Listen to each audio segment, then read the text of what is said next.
Namaste and welcome to Get Set Green Season 3 in this podcast where purpose meets the plan. In today's episode of Climate Catalyst, we have Natasha, who is let's say, the founding member for Startup Cycling Now, and we will know more about her journey and what made her interested in this area and space. So I'm very excited to invite Natasha today. Hi, Natasha. Hello, Pooja. Glad to be on Get Sent Green with you. We are happy because as I was reading about you and your journey, there were quite a lot of elements which I can relate to in from your story. So that I felt like on a personal note as well, I was interested to see like how that turned out for you. So with that, maybe we will jump into this. My first question to you would be, can you please tell us that, about your journey, how you began this in the first place, and what was the thought process for you to start this startup cycling now? So, actually, I enjoy trekking. And when I was trekking with my kids, there was so much of waste on the top. And this happened everywhere, not only at one or two sites that we had gone for a trek to, but I would say across India. And that's when it got me start thinking that, someone's got to do something about this. And like you go up on a trek in order to, I would say, feel one with nature. It doesn't feel nice if there's a lot of garbage over there, Yeah, especially if a lot of otherwise, plastic yeah. waste. Yeah, which nothing you know for a fact that nothing's going to happen to it. It's just going to lie there. So yeah, so it started off actually with a lot of art inspirations at various festivals like Morindigo, Palagoda Art Festival, the Tata Marathons. But then it also dawned on me that you can make only so many art illustrations and Mm. you need to do something on a more consistent basis. And that's how basically San was born. We also started out with a lot of workshops initially for corporates, for schools, so that you could start upcycling by yourself. And that is why the name is Start Upcycling Now. So the Yeah. idea is where very simple ways where you can start upcycling, the waste you have. And along with that, channelize the waste which you generate every day. That is basically what we aim at doing, because I would say even if Mumbai or even if India can, right now increase the amount of channelizing of waste, we would be a very rich and a very healthy country. Yeah, and also we should never forget that there is a lot of resources which will go into waste, which can be upcycled, reused, or refurbished, right? So, Absolutely. what is the observation, Natasha, from your experience as you have worked with, let's say, schools and corporate communities, etc.? That what is the behavioral aspect or change needed in today's for from turning from the point of awareness to action? What is the key to that? So I would say there's a lot of talk right now, Pooja. I'm sure you will agree with me. Everybody wants to talk about sustainability, about going organic, but Mm-hmm. the action, on ground action, seems to be missing. And or rather, it was missing. Now it's slowly happening. Though I would love for it to happen much faster, because the stark realities are that a lot of changes have to happen immediately. But Mm-hmm. it's great that change is happening, because earlier, uh, and even now, rather, a lot of people still, put the blame on someone else with respect to the waste that Because they that's easier, produce. right? Yeah, of Just course. saying, just blaming Yeah, somebody it's else. very easy to victimize yourself and say, I'm the victim here, so I can't do anything about it. But, Mm-hmm. everything can change only when you stop becoming the victim and start doing something about it. Right? That's true, yeah. And also, maybe on some level, I do agree because though I meet a lot of change makers and everyday people are trying to make an active effort towards sustainability, but I still have to agree to your point that the stark reality sometimes it's harder when you see the ground reality of, like, let's say, like how things are handled. And of course it boils down to me and you, people like us, like what as a person can we do and implement some behavioral changes with respect to how we treat our waste. These are very key elements before we put blame on anybody else, right? Like, Absolutely, yeah. yeah, whether it may be, let's say, the government point of view, the waste collections, we though the existing system is trying to adopt in a, let's say, quite dynamic way, because earlier we didn't have this dry waste and wet waste segregations, right? The pollution control board and, let's say, the even solid waste management rules, from the systemic point of view there are some changes. I agree, if we can move much rigorously than what we are, we can bring the change. But with all these changes, even if we have, but what matters most is that, like, how people take these changes and adapt to these. So that is how you can make an impact, is what I also feel. And that brings me, to the next question, where I wanted to talk about this. Every time when I see the waste management, I often hear the word recycling, Yeah. but can you please tell me that why did your focus shifted on upcycling, and like how waste changing, let's say, how do we have to see this waste for upcycling aspect from your point of view?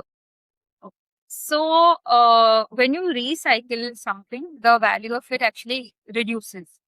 When you upcycle it, the value of it actually increases, right? Mm-hmm. And again, I think we as a nation are so skilled at doing jugaad. So it's it's so second nature for us to upcycle and make better items out of it rather than recycling it. The other thing is uh, recycling, like in India, there's a lot of mechanical form of maybe recycling or upcycling. Means like we don't particularly change the chemical constitution of the product. It stays as it is, it just would become smaller. So when Mm. things are like that, it's actually much easier to upcycle them and reuse it into a better product. So Yeah. yeah, And yeah. which is much better, rather than recycling and reducing the value of the product. Yeah, and it is not completely true, because sometimes what happens is, whether when it comes to the metal industries, right, where we have steel and few other products, even after recycling, of course, material composition that does matter, because it doesn't have much impurities as a product. It doesn't reduce its efficiency, whether it may be the physical capability or the strength of the product. It doesn't change much. So upcycling can also be defined in a way where that, instead of poking at the material composition, if you can bring an additional value out of it Correct. without changing its inherent qualities, right? So that's how we can see the upcycling part of it, for Natasha. Yeah. And I believe, as you already mentioned, you worked with a lot of corporates and as well as students in different communities in this space, right? Could you please share your experience on that? Like, how did you connect with them, and what were, if you can, maybe give us few insights from these conversations? So with respect to, so I've done a lot of sensitizing workshops with schools and corporates, and I actually enjoy working with schools just because it's kind of like a ripple effect, like you give them an idea and they actually start internalizing it and taking it to different levels. So Mm-hmm. so we had done, and this is across different types of waste which comes out. So we had done this work with this school called Billabong International Okay. School Hmm. and it was on textile based. So Okay. they did like, so first we did a sensitizing on the amount of waste that the children generate, just by virtue of just being a 15-year-old or a 14-year-old, how much of waste they generate. So they figured how many bags they have, how many shoes they have, how many nail polishes they have, right? Hmm. And then we realize that we don't really need so much, right? Yeah. We also checked out certain documentaries, and there are amazing documentaries on Netflix, um, where we're understanding how much of waste is being generated, so much that we can't consume that much of waste, and then very very often we'll end up giving even tagged or labeled waste. I mean, tagged clothing items, Mm-hmm. donating it just because we've not really got the opportunity to use it. So we become Mm-hmm. aware of our own habits, and I would say that is the first place, the first instance when you start becoming aware. Like, okay, fine, I don't really need to go and buy something at the Amazon sale or the Flipkart sale or the monsoon sale or anything because I actually already have so much, right? Yeah. So And first is yeah, to yeah, become please. first is to become aware, and once you become aware, then the second thing was what we did in the school. Also, we did a swap. So Hmm. we had asked a lot of all the kids to get clothes, and then it was bifurcated into different categories, and the children could swap. Like, just like if they donated maybe 5 or 10 items, they could take a few items Hmm. as well. What was and we've also done this with toys as well, all right? Like a Mm-hmm. toy swap. And what was Yeah. really interesting is children normally take only one or two things. Okay. Their Hmm. parents would take maybe three or four. And the Okay, the grandparents take the most. yeah. Maybe they are not corrupted by capitalism when they are Yeah. Yeah. really And young, so that exactly. can be And the they only reason. take what they need, you know? So and but it's the dawn of the realization that we don't really need so much. This is exactly what we need, and we can actually live very happily with this much. So Yeah, and addressing this is also quite important, I feel, because let's say the amount of production of all the products, goods, everything included is so much that we don't require such amount of, let's say, the um, products all together for us to survive. Maybe, let's say, if absolutely, we can do it with one, but rather the options are so much, you end up buying, let's say, 5 to 10 more, which is not exactly serving its purpose. And true. if at all, I think there is another pleasing way of saying this. You can actually save money by not buying and maybe use it for your any trip. It can be as simple as Yeah, that, for because you travel, will end up saving a lot of money if you absolutely. stop buying unnecessary stuff whenever the Yeah, sale goes on. yeah, Yeah. and it could be as easy as just clothes or Yeah. accessories. That because when you realize that you have so much and you don't need it, that's when you start making a change, and that I would say is super important, because when you start making the change, that is when you start on the journey of reducing. And only when you start reducing the waste that you're consuming, you're Mm. actually making an impact to the end amount of waste which would come at a material recovery facility or finally to the landfill, and that's super important. Yeah. And for me, what is the striking point from your explanation is that at a very young age, let's say if children have this maybe self awareness, if I can say, that what is my requirement, and let's say why do I even need this product, as you rightly mentioned, right? They started thinking of how many bags do I have, how many pairs of shoes do I own. So all these things, if we can inculcate them and instill these values of questioning everything and making an wise choice before you buy any product, this can be a very small thing, but it will become such a big impact, because let's imagine all the Gen Alpha or Gen Beta are given this education, then the whole scenario of how the consumerism will work and how the capitalist kind of manufacturing will work will change completely, because buyers are the power, are giving the power to the manufacturers. Let's say wherever Correct. you spend money is nothing but you are transferring your power to somebody else. whether Right. it is time. Somebody watching this, they are giving their own time for this, which is nothing but power for us.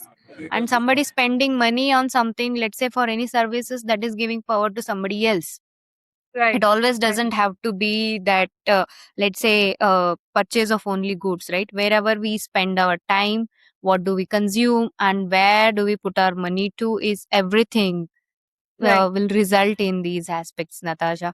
Right. And that actually took me away, because I do have a same, let's say, part of my journey. Because when I started podcasting, even I had this feeling of, I was deeply disappointed, I would say, or feeling hopeless whenever you say bags and bags of rubbish or garbage thrown outside here and there. And because all these animals, stray animals, and they are not, so let's say they don't have an arrangement of food for everyday basis requirement, so they will end up eating whatever is thrown out on the streets. So it is very, let's say, disheartening to see that whatever happens with respect to the waste. And these are all the moments which led me to actually to this point where I also wanted to share the stories of people who are making change. So that, yeah, that is how I can relate to you. That is one of the my starting points also, Right. Natasha. Yeah. Right. And I was also thinking if we can talk about the circular economy part, right? Whether it is recycling or upcycling part of it. Do you have, or do you see any connection, let's say, from urban farming, the composting part? Like, can you see the connection, or do you feel like will that be a better idea to go forward with? Yeah, of course. I think circularity is very key, Pooja. Like, let me tell you the circularity of waste. Okay. Uh, in Mumbai, okay, all Mm, all our dumping grounds are very close. Mumbai is an island, right? So all the waste is basically on. Sorry, all our landfills are very close to the sea, or basically they're on mangroves, right? yeah. So during the monsoons, all our waste finally kind of ends up going directly back into the sea, right? So I'm going to share with you the circularity of waste. Okay, so Mm, we are eating waste, we are dumping it. It's either going into the nala and it's going to the sea, or it's going to the landfill. From the landfill, because the landfills are next to the sea on mangroves, it's again going back mm, into the sea there. mm-hmm. There is an NGO called Toxic who did uh who did an analysis of all the salt, top 10 brands of salt in Mumbai, and they found microplastics inside all of them. So Mm-hmm. basically, now you are seeing how the circularity of the plastic waste which we're throwing out from our house is going Mm, into the sea and coming back onto our plate and finally inside us, right? And that yeah. is basically one of my reasons why I was saying is like there's so much of talk happening, but action is so important to happen. And because as a country, like I would say we've got such amazing innovations that have happened in the space of waste management, in the space of recycling and upcycling. So, Yeah. for example, like I'm also working on a product where we would be making pavement blocks from the MLP and the PP waste. So that is the bhaji bags or the FMCG products like your chips and biscuit wrappers, which is very very difficult to recycle, and again they're very low hanging. What do you say? Low value of products. So Mm-hmm. we are looking at channelizing all of this so that we can make it into pavement blocks. And so, the plastic basically gets locked properly into a pavement block and can come back and can be consumed within the city, because we've got so much of redevelopment happening left, right, and center. Mm-hmm. That's something that we can consume very easily, and more importantly, lock it so that it's not coming back into our body. Like, I don't know if you're aware, Pooja, but Mm. as an urban Indian, you and I already have a credit card size of plastic waste inside us already, right? And Okay. that is also I'm not why, sure about the data, because let's say if we can check and yeah, no, understand the details of this it. data has been published by ISRO. So, ISRO. yeah, Okay. yeah. Then So, yeah, I will yeah, definitely read yeah, about this. Yeah. yeah. So it's all factual data, and Mm-hmm.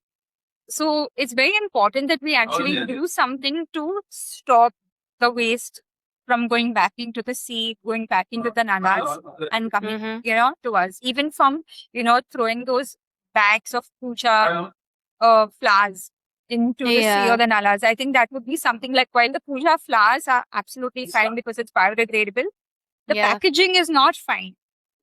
Right? But you can't say that no tradition asks us to do it, so we have to do it, because there are other options. That you have those Nirmalya pots everywhere, and those are options which are already available. But I think as a concerned citizen, or even not even as a concerned citizen, even as a mom or dad, or as a person who just wants I to think be healthy, it would be more you like a need to take, responsible citizen. Yeah. like I would say all moms or dads would be responsible, right? Yeah. And you definitely don't want plastic to go inside you, nor do you want it to happen for your children, right? Mm-hmm. Yeah. I would say, even on that very, very basic and granular level, it is very important for you to see that you are channelizing your voice. And that's Yeah. actually where we as an organization are doing something about it. So you may know that we have a Blue Bag project Mm-hmm. where we sign up for societies and like housing societies. So basically, what happens is we have this project for housing societies, because we require material to be at source segregated. We have blue bags where every flat gets a set of 6 blue bags with a unique QR code on it, which is linked to the building name, the flat number, and mobile number of one person in that flat.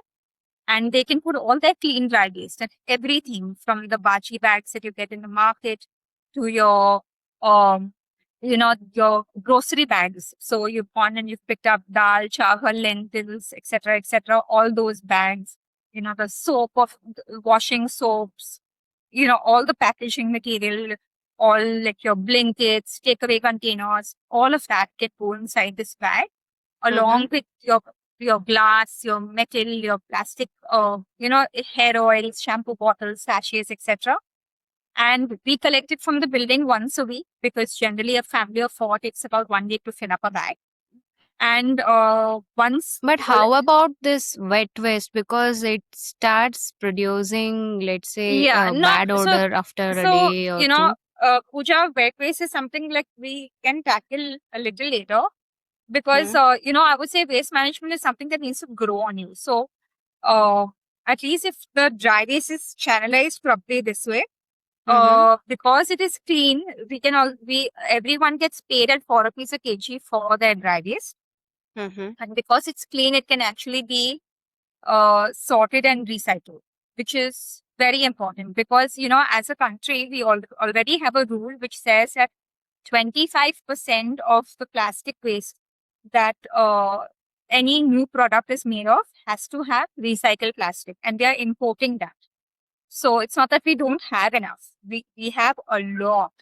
It's just that we have to channelize it properly so that it's And better for because us. like this 25% also it varies, right? As per EPR rules, extended producer responsibility from the new amendments what we have. So it depends on the kind of, let's say, the material and how much the recycling quality should be included in the production of the same. So yeah, and even though there is availability, what happens is, if I can see from the manufacturing point of view, the availability and the quality of the material is also very important when we go for Absolutely, yeah. recycling. Yeah, Yeah. because if we don't have the constant supply of materials, it will affect the running of the Yeah. plant. So these are like, if we can fix this, the all maybe the loose ends in the value chain, then we will be able to execute this in like much more efficiently than what we have currently right now. Absolutely. Yeah. Yeah, you're absolutely right on that. So, and this is easy, right? If I ask you to keep clean dry waste in your house, that's easy for you to do. Yeah. It's not that you require a different set of skills to do that, right? So Yeah. like Yet almost, it is very rare, Natasha, today. yeah. So in fact, Sadly. today only I had a conversation with someone who was like the conversation went to, but we are already segregating and giving it to the BMC. So why do we need to do this as well? And the idea is the idea is this, that it we are even as a city, we have a really huge population, and while the BMC is Overcrowded, yeah. and while the BMC is doing the best that they can, as a responsible citizen, you can channelize it better No, when I options are agree on available. this point totally, Natasha, because the kind of pressure all these, let's say, central municipality authorities have is tremendous. I agree that they are trying to do their job, their level best, but also as citizens of the urban, maybe the localities, we also have to maybe be proactive in seeing this issue, Absolutely. right? Because it becomes very difficult to handle a lot of waste. Yeah. And per day, if we are generating more than 5 or 6 mld, it becomes like a big headache for any Yeah, authority to it's deal with. yeah. Yeah. So we are producing about 7,500 tons, right, of Mm, kgs, 7,500 tons, so for about 75 lakh kgs every day, which mm, has actually led to our waste mountains growing so mm, much so that it comes in their way of planes taking off. So that is the rate at which we are growing. Our mm, waste is increasing, and yeah. especially what happens during the monsoons is all these mountains of waste, their size increases because it swells with the water, Yeah. and it's actually like it's actually difficult for you actually have JCBs running over it to flatten it out. Mm, So yeah. it is super super important for people to do something about it. Yeah, and also one more point in this is the material, whatever is present in the landfill, it also starts reacting. What Yeah, happens is like there will be this brown liquid called leachate which will be producing from the landfill, which right. can be very toxic Yeah, depending on the composition of material. Let's say if at all it is having e-waste or any electronic items also, it can be detrimental absolutely. for the soil quality which is beneath the landfill. In fact, 26% of the pollution in the city is from the landfills. Air pollution. Yeah. Mm-hmm. And another interesting fact, again, this is all published by ISRO, is every day, every hour, Mm-hmm. okay, about 6,500 kgs of methane gas is released into the air. And one reason why all Mumbaikars are still alive is because we have the sea so close by, which Mm. keeps us alive. But it's also one of the reasons that a lot of us suffer from cough and cold throughout the year. So it's not it this the a lot of people think that waste management, yeah, it will affect future generations. It's affecting us now. It's affecting Now, us yeah. today. Gone are the Yeah, days where you can say that, it's upcoming effect. It will yeah, yeah, affect our later generations. No, yeah, not yeah. It's anymore. It's happening right now. Right now, as yes. we speak, it is already going on. Absolutely. In fact, Yeah. in there is also data, okay, which has shown that even breast milk has microplastics inside it. Yeah, and So, yeah, sometimes it also depends for us. Like, what I also advise to the audience or the listener is like try reading more about the literature or the published works from, let's say, well certified journals, absolutely, because sometimes absolutely, the data can be misleading, and I am not sure how people can react to it. Suddenly, if we have new mothers who are very concerned about few aspects of it, please don't be concerned. This is just an FYI. If you're listening and you have like if you are a newborn, if you are having a newborn baby at house, please be don't worried about let's say the breastfeeding and few other aspects of it in terms of the quality or etc. Only point from my side would be, please verify the resources whenever you are reading, whether it is Yeah. an article or a video from the internet, even whatever we are discussing, please cross verify. And we also try as much as possible from our side to keep the resources, or to even say from where we are stating the facts, right? Yeah. So that is one point from my side. In fact, there is a really nice uh, documentary called Detox Mm-hmm. Plastic on Netflix, which would be great uh, for an urban citizen to see, you know, because Mm-hmm. you come to realize that there are so many ways through which plastic gets into our system. Mm-hmm. So and it opens your eyes, and actually makes you aware that, okay, you should. I think some time ago there was an article about reading the labels and Yeah. right of whatever you're buying. And Mm. if the good thing is right now that everyone's like, we have Chat GPT, and even if you take a picture of the label and put it on Chat GPT and ask them what is plastic from this, it will tell you very easily that this is plastic. And then you could decide whether you want to go ahead and buy a particular soap, or you want to buy a particular lipstick or cosmetic, because then you become aware that, oh my gosh, this has plastic inside it. Yeah. And the key important material for any consideration would be that you have to be well aware on what you're buying. Any product it may be, it can be as simple as a small chips packet which we buy every day, right? How often do we read the ingredient list, or how often are we aware of the contents of it, whether it may be carbohydrate, fats, lipids, or what kind of oil they are using, right?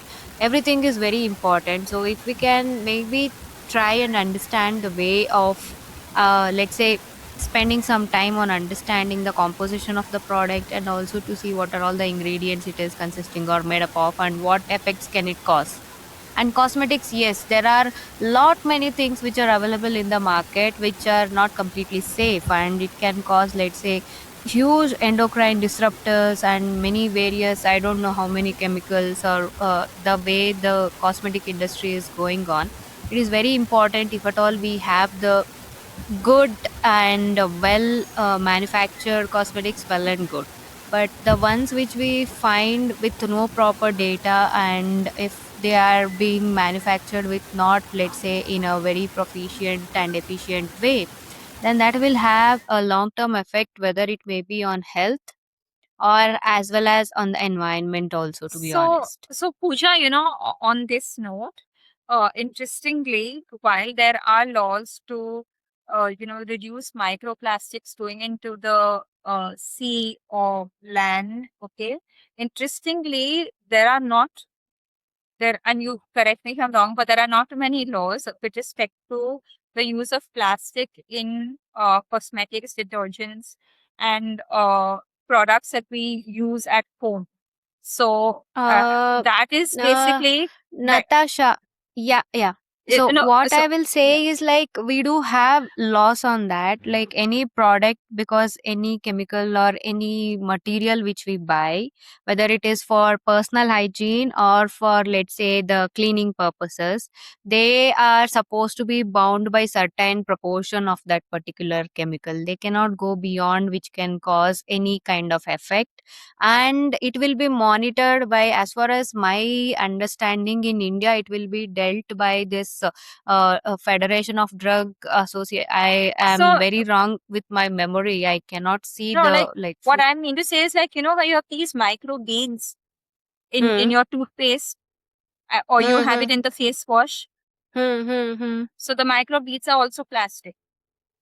So Yeah, what I'm what I'm trying to No, what I'm say saying is is, that you have to yeah, be yeah, aware that these things are yeah. there. Like, I'm just Hmm. saying it out of concern for people who might be aghast by what they're hearing.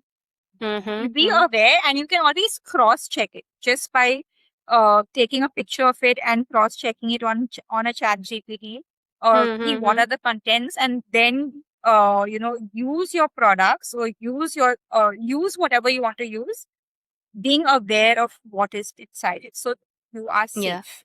Yeah. yeah. I agree.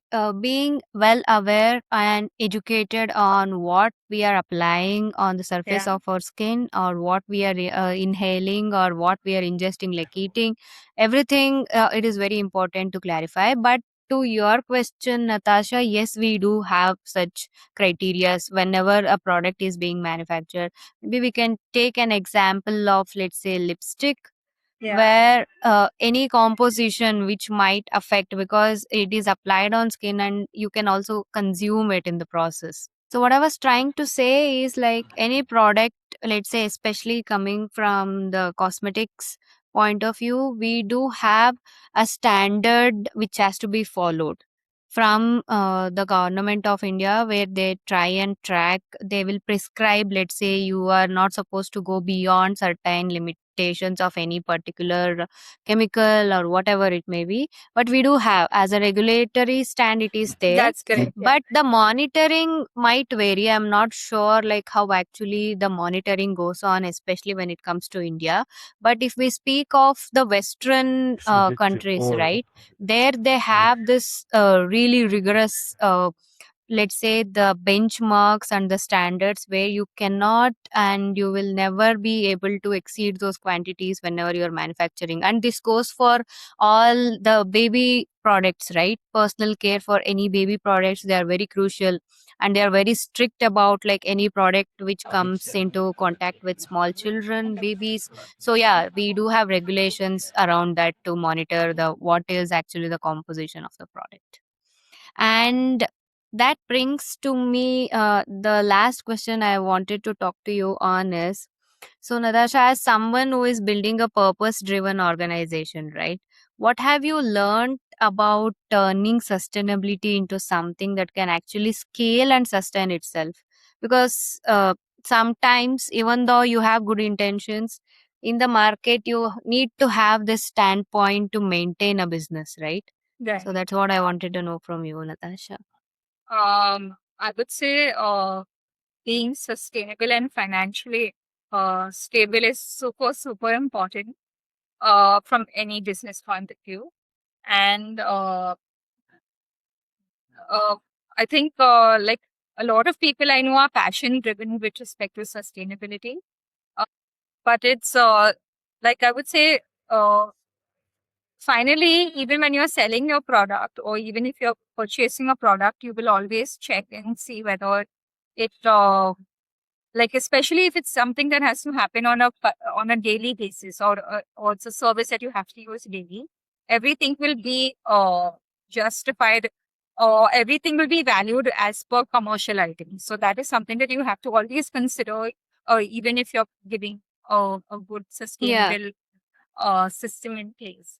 And then, having considered that first, then when you have like, say, vis-a-vis the other commercial viable items, if yours is more sustainable, then you actually have, like, it's a brownie point.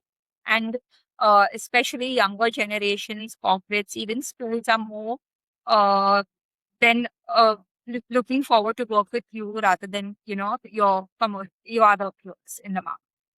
So that's generally how it stands right now. But price wise, it would be the same. Or if it's Yeah, even that is lower the or something. difficult challenge Yeah. to crack, right? Because you cannot go beyond the set standard, because then it becomes, let's say, not so desirable for any Yes, consumer. yes, yes. So And you it, also have the, let's say, the value chain constraints, because since you're procuring sustainable materials and resources, of course it will be on a much higher cost than yeah, other, let's say, the material available otherwise, incumbent absolutely. Because materials. one thing which we do not consider in production is backward integration. It is like it's like this, right? Supposing if like they're making Pepsi, and so they've considered the cost of, the bottle, the labeling, the logistics of transporting it from the factory warehouse to the retail outlet, but they've not considered the cost of getting the bottle back. So when Mm, you are doing any sustainable item and you're getting that bottle back, that cost is actually high only because it's not been considered. It's not been systemized. Like, earlier when I was younger, or rather there was a system of, rather, milk bottles, even the thumbs ups and soft drinks rather, you would get a rupee back for the glass bottle. And because that was systemized, it was doable, and everyone gave it back. But this backward integration has actually been omitted right now, which is why recycled products, upcycled products become a little bit more expensive. But the good thing is people are aware of it right now. Earlier, they just said just because it's recycled or upcycled, they're making it expensive. But this is the actual reason. The cost of collection and then transformation, that that is basically why your recycled products are a, a, a little bit more expensive. But people are aware now, and maybe hopefully at some point of time, backward integration gets considered by corporates so that it can happen, at a better scale. So how do you tackle this when you started as a startup? Because you had this, let's say, challenges in the existing scenarios. How did you cope with it then? So,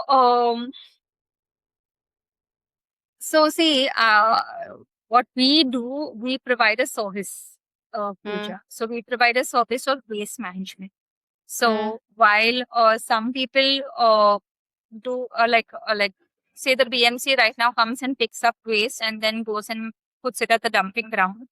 So what we inform people is that we are taking your waste. Okay, we have our own center, but it's a center that we are paying rent for which mm, we have manpower on, for which we will process, like especially for food waste. It has a 30-day processing cycle.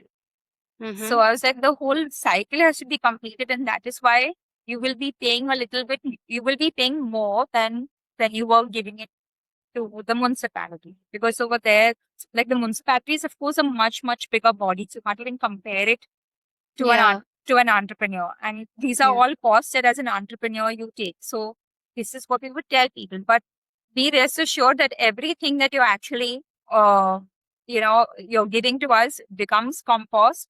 And the compost then we would give to the society back about 20 or 30 kgs of compost back, which then can be consumed within the garden, which has super soil web enhancement properties and improves even the air quality and the plants which are growing out. So this is Okay. the benefits that you get. But Mm-hmm. yes, it is a little bit expensive because it's a lot more work. Yeah. Yeah. And thank you, Natasha, for joining us on Get Set Green and for reminding us that the way we see our waste can change the way we live. Right? Absolutely. Yeah. Yes. And if this conversation made you look at your own waste differently, share this episode with someone who needs to hear it. And if you have a change maker or a sustainability story you would like us to feature, please do send our your suggestions and follow Get Set Green.